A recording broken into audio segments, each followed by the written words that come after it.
नमस्ते। हम लोगों ने प्रश्नावली 1.4 कंप्लीट कर लिया। अब हम लोग आगे बढ़ रहे हैं प्रश्नावली 1.5 की ओर। 1.5 को बनाने से पहले हम लोग कुछ घात और घातांक के बारे में जान लेना है। ठीक है, इससे तो परिचित हम लोग पहले से ही हैं।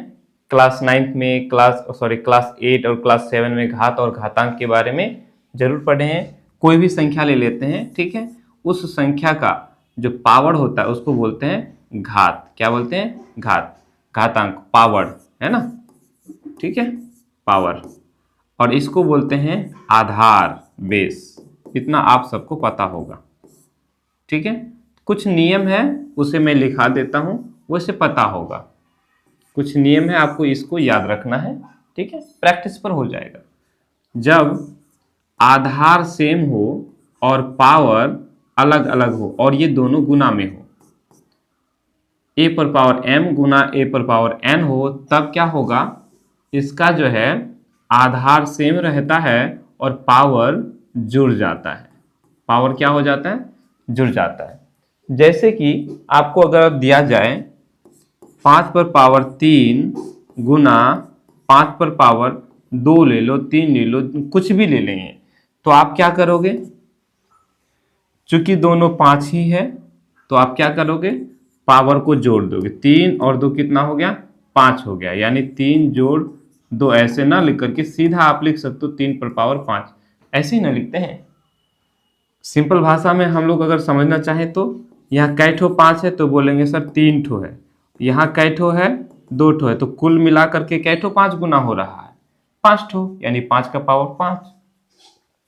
इसका कहने का मतलब यही है जो हम लोग एकदम जानते हैं, बेसिक चीज है ना। दूसरा चीज यही है घात और घातांक का नियम। पहला नियम हम लोगों ने देख लिया, जब a का पावर m हो गुना a पर पावर n, हम गुना करते हैं, आधार सेम रहे तो पावर क्या हो जाता है? जुड़ जाता है। ऐसे कुछ भी ले लो आप, अगर 2 का पावर 2 ले लिया, गुना करेंगे 2 का पावर 2 से, तो क्या हो जाएगा? क्योंकि ये दोनों 2 है तो पावर जुड़ जाएगा, 2 का पावर 4 हो जाएगा। 2 और 2 4 हो गए। कोई ऐतराज, कोई दिक्कत नहीं होना चाहिए। अब यही यदि अगर हम लोग का ऐसा हो जाए, आधार अलग हो जाए, ये हमारा a है, ठीक है, और गुना करेंगे हम b का पावर m के साथ, इसका आधार अलग है लेकिन पावर एक जैसा है, ये भी m a भी m। जैसे उदाहरण के तौर पर 2 का पावर 3 ले लिया, एक और संख्या लिया 5 ले लिया, 5 का पावर भी 3 ले लिया, तो पावर दोनों का सेम है, ये भी 3 ये भी 3, आधार अलग अलग। तो इस स्थिति में हम क्या करेंगे? आधार को दोनों गुना कर देंगे, a और b को गुना कर देंगे और पावर सेम रहने देंगे। पावर m है तो पावर रहने देंगे, अर्थात 2 और 5 को गुना करेंगे, 5 दूनी 10 हो जाएगा। क्योंकि दोनों का पावर सेम है तो पावर 3 रह जाएगा। कुछ है समझने में? दूसरा नियम आपको ये याद रखना, ठीक है। ऐसे ही अनेकों आप उदाहरण ले सकते हो। भी उदाहरण बनाएंगे फिर 1.5 में जो बनाएंगे इसी तरह का बनाएंगे ठीक है। तीसरा हम लोग ले लेते हैं, तीसरा कुछ और ले लेते हैं। अगर देखो कोई एक संख्या है, a पर पावर m कर देते हैं और इस पूरे का पावर फिर n कर देते हैं, तो इस स्थिति में क्या हो जाएगा? पावर जो है ना गुना हो जाएगा, a पर पावर m गुना n।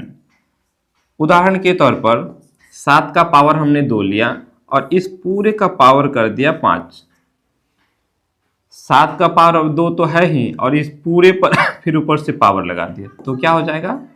7 का पावर 2 और 5 गुना हो जाएगा, 5 दूनी 10 हो जाएगा। वही m n का मतलब m गुना n। क्लियर? तो यहाँ ये 2 हो गया हमारा m और ये 5 हो गया हमारा n। कोई दिक्कत? मेरे ख्याल से कोई दिक्कत नहीं होना चाहिए, है ना। चलो चौथा में हम देखेंगे यदि हम यहीं भाग करके देखें, 1 पर पावर m, ठीक है, और भाग रहे a पर पावर n, अगर इस रूप में दिया हुआ रहे, a पर पावर m भागा a पर पावर n, आधार दोनों का सेम है, पावर दोनों का अलग अलग है, तब क्या हो जाएगा a पर पावर m घटा n, ये हो जाएगा। जैसे उदाहरण के तौर पर 7 पर पावर 5 ले लिया, भाग करेंगे 7 का पावर 2 से, तो क्या हो जाएगा, पावर घट जाएगा, 7 तो रह जाएगा, 5 है, 5 में से 2 चला जाएगा, मतलब 5 घटा 2 हो जाएगा। तो कितना हो गया, 5 में से 2 चला गया 3, अर्थात इस रूप में हो जाएगा। ठीक है। अच्छा, ये ऐसे ना रह करके ये ऐसे भी रह सकता है, समझ में आ गया ना। उतार लो, जो जो मैं यहाँ मिटा दे रहा हूँ, लेकिन आप लोग उतार लिया करना। इसको ऐसा भी रख सकते थे, ये ऐसा भी हो सकता था, a पर पावर m बटा में a पर पावर n, ये भी तो भाग ही हुआ। आप चाहे इसको ऐसे लिखो या ऐसे लिखो, कोई दिक्कत वाली बात नहीं है। तो हम इसको क्या करेंगे, वही a पर पावर m माइनस n हो जाएगा। कोई दिक्कत, 1 2 3 4 नियम मैंने बता दिया, 2-3 और बता देता हूं। ठीक है। अब यदि यहां तो आधार दोनों का सेम है, अगर आधार सेम ना होता, ऐसे होता 5वां नंबर ना, a पर पावर m भागा b पर पावर m, आधार सेम ना हो, लेकिन अगर ये हम लोग का अगर सेम हो जाता, पावर यदि हम लोग का सेम रहता, ठीक है, तब इस स्थिति में हम क्या करते, सिंपल सा a और b को भाग करेंगे, a बटा b, और पावर हमारा m वही रह जाएगा। समझ में आया। अगर ये दोनों सेम रहता, ये और ये सेम रहता, तो पावर घट जाता। ठीक है। जैसे अगर ये दोनों, अगर मान के चलते 2 पर पावर 3 भागा 2 पर पावर 3 अगर होता, ये भी 2 ये भी 2, जब ये दोनों आधार जब सेम होगा तो आधार लिख दें, उसके पावर घट जाएगा, इससे इसको घटा देंगे, 3 में से 3 चला गया 0, 2 का पावर क्या हो जाएगा, 0 हो जाएगा। ठीक है। लेकिन यहां अगर हम देखेंगे, जैसे ही हम लोग यहां मान के चलते 3 दे दिए, तो ये आधार अलग अलग हो गया, यानी ये हमारा a और ये हमारा b, तब क्या होगा, 2/3 करेंगे और इन दोनों का पावर में 3 लगा देंगे, जैसा कि यहां मैंने बताया। ठीक है। ऐसे ही अनेकों हम लोग बना सकते हैं। ठीक है। अच्छा, फिर वही बात, ये ऐसा ना रह करके अगर ऐसा होता, a पर पावर m बटा में होता b पर पावर m, तो क्या हुआ, वही a पर पावर m को डिवाइड कर रहे हैं हम लोग b पर पावर m से, तो क्या हो जाएगा, a बटा b और पावर m हो जाएगा। क्लियर। चलो, एक और चीज आप लोग को याद होगा, हैं कुछ जैसे a का पावर, अगर हम लोग m पर a का पावर m बटा अगर n करते हैं, ये तो ये हो जाएगा हम लोग का रूट, यहाँ जो है n a और इस पूरे का पावर m हो जाएगा। आपको ये याद रखना है। ठीक है। जैसे उदाहरण के तौर पर कुछ लेते हैं,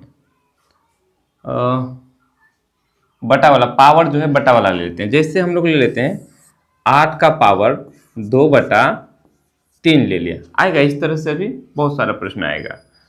तो हम क्या करेंगे, इसको ये जो है ना इस रूप में हो जाएगा डायरेक्ट। देखो ध्यान से, ऊपर वाला m नीचे वाला n होता है, पावर है ना, तो ऐसे रूट लगाते हैं और ये 3 यहाँ लिखेंगे और इस 8 को यहाँ लिखेंगे और इस पूरे का पावर 2 है तो 2 लगा दिए। सेम वैसा ही ये हमारा a है, हमने a लिखा, ये m है, यहाँ m लिखा, यहाँ n है, यहाँ n लिखा, वैसे ही लिखा ना। यहाँ देखो a पर पावर m बटा n को हम लोग रूट जो है यहाँ n लगा दिए और रूट के अंदर a लगा दिए और पूरे का पावर m लगा दिए, है ना। अर्थात किसी से अगर ये संख्या इस तरह का है तो हम इसको इस तरह से लिख सकते हैं, है कि नहीं। वैसे तो ये डायरेक्ट बन जाएगा, अभी बताएंगे, लेकिन अगर हम लोग इसको फॉर्मूला में सेट करना चाहें तो इस तरह से कर सकते हैं, राइट। अब क्या हो गया, ये यहाँ 3 रहने का मतलब करनी, इसको हम लोग 3 का जोड़ा लगाते हैं, तो 8 में 3 ठो 2 है। 8 में क्या ठो 2 है? 3 ठो 2। 3 ठो 2 को यदि हम गुना करते हैं तो कितना हो जाता है? 8 हो जाता है। अर्थात यहाँ जो है क्या होता है? √3 2 पर पावर 3 हो गया और इस पूरे पर पावर हो गया 2। अब इस तरह से जो है हम लोग आसानी से क्या कर सकते हैं, यहाँ 3 है, ये 3 का जोड़ा लग गया तो 2 बाहर हो जाएगा। उसके बाद यहाँ जो है पावर 2 है तो 2 पर पावर 2 का मतलब 4 हो गया। ठीक है, क्लियर हुआ? अगर नहीं हुआ तो कोई बात नहीं, प्रैक्टिस करेंगे फिर हो जाएगा, लेकिन आप इसको रख लो। ठीक है, 7वां में हम लोग देख लेते हैं, किसी का भी पावर अगर 0 हो जाए, a पर पावर 0 का मतलब इसका मान 1 हो जाएगा। किसी भी संख्या का पावर जब भी 0 हो जाए, क्या हो जाए? 0। जैसे कि 7 का पावर 0 हो गया तो इसका मान क्या हो जाएगा? 1 हो जाएगा।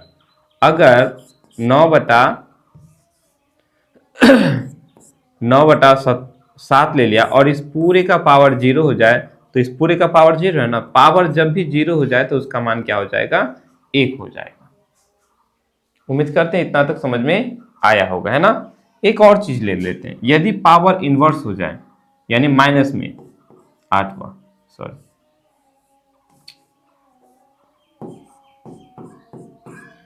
नंबर में आपको याद रखना है, यदि पावर माइनस में हो जाए तो ये हो जाएगा 1/a। इस तरह का किसी का भी पावर जब माइनस में हो जाए तो क्या हो जाएगा? वो बटा में। जैसे कि 5 का पावर -1 है तो हम इसको 1/5 बोलेंगे। क्लियर? यदि हम लोग का 6 का पावर -3 हो गया तब इसको क्या बोलेंगे? 1/6 का पावर 3 बोलेंगे। ठीक है, माइनस लगेगा तो हम ऊपर में 1 लिखेंगे और बाकी को बटा में लिख देंगे। जैसे 7 का पावर अगर -2 लिखा हुआ है तो क्या बोलेंगे? 1/7 का पावर 2। क्लियर? इतना समझ में आया? उम्मीद करते हैं समझ में आया होगा। इसको उतार के रख लो आप लोग। ठीक है, फिर हम लोग आगे अब बढ़ेंगे, कुछ उदाहरणों को करेंगे और फिर उसके बाद जो है प्रश्नावली 1.5 को कंप्लीट कर लेंगे। राइट?